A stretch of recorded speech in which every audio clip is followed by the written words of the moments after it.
యాదగిరిగుట్ట శ్రీ లక్ష్మీ నరసింహస్వామివారి దేవస్థానంలో ఈ నెల 22 నుంచి 24వ తేదీ వరకు వార్షిక పవిత్రోత్సవాలు జరగనున్నాయి.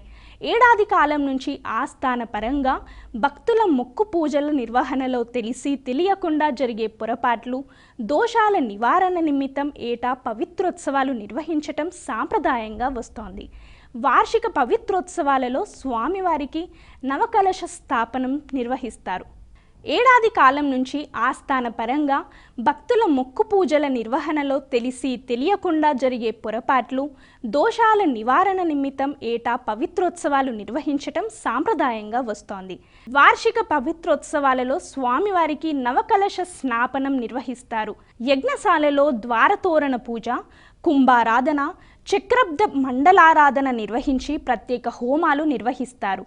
నిత్య లఘు పూర్ణాహుతి జరిగాక గర్భాలయంలో మూలస్వామి వారికందరికీ లఘు పవిత్ర ధారణ నిర్వహిస్తారు. అనంతరం మహానివేదన తీర్థ ప్రసాద వితరణ గావిస్తారు. 3 రోజుల పాటు జరిగే ఈ పవిత్రోత్సవాలకు ఏర్పాట్లు జరుగుతున్నాయి.